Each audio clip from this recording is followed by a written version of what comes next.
Your conscious mind is aiming towards your highest timeline, but your unconscious mind is deciding where your highest timeline is and how to get there. There's two forms of manifestation. We have conscious manifestation, which is deliberate creation. That's where you're saying, I want to blank, and this is how I'm going to get there.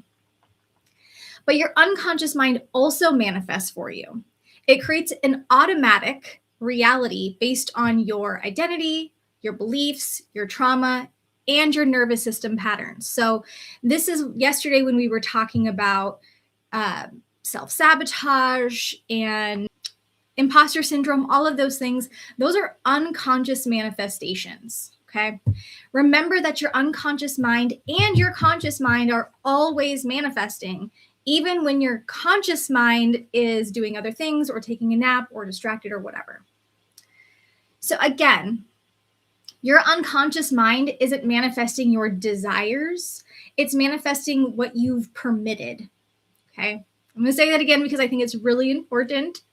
Your unconscious mind is not manifesting your desires. It's manifesting what you have permitted in your life. Okay.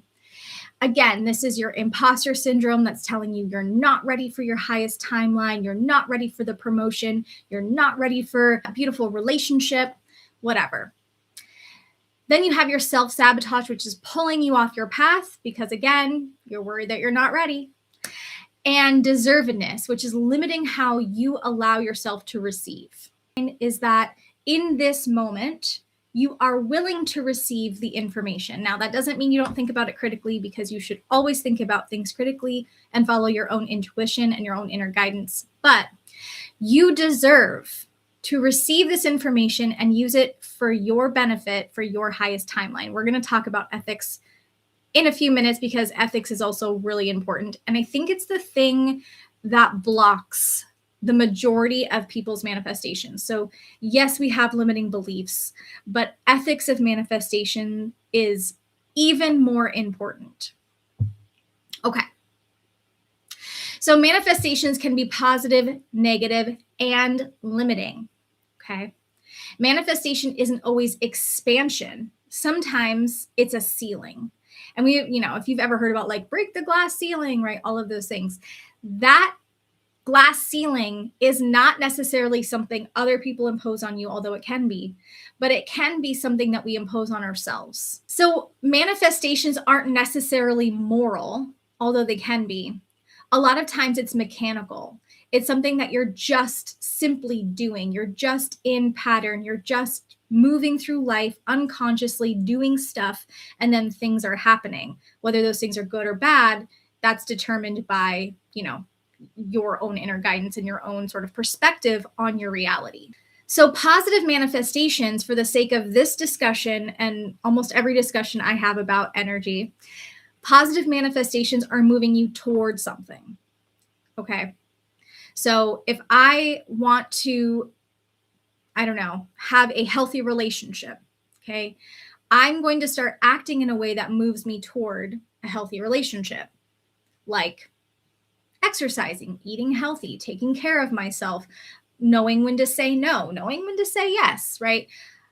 I'm going to start acting in a way that moves me toward that goal. A negative manifestation is something that moves you away from your goal, okay? And that's going to be your self-sabotage, your, blowing up on people, your energy volcano, all of those things. A limiting manifestation shrinks you on your timeline by attaching happiness to the outcome, okay? So if you find yourself saying things like, if I just have this relationship, I'll be happy. If I just go for a 1 hour walk, I'll feel better. If I just drink more water, I'll lose weight, right? You're attaching some sort of outcome to a behavior. And this can appear motivating. It can appear helpful. But the fact is, it's not manifesting expansively. It's manifesting with a limited outcome. You might say something like, well, once I get that promotion, everything will fall into place. Once I find the perfect partner, I'll know how to love myself, whatever. Again, you're creating a limited outcome. If that's how you talk to yourself, just know that you are perfectly normal. Not everybody is perfect all the time, certainly not me.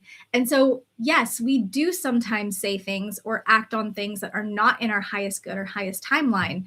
That doesn't make us bad. It doesn't make us evil. And it doesn't mean that you're just like going to have a crappy life because sometimes you have these moments. Because we're talking about it, because we're bringing it into awareness, when those moments happen, you can catch them more quickly. And when you catch them, you change them.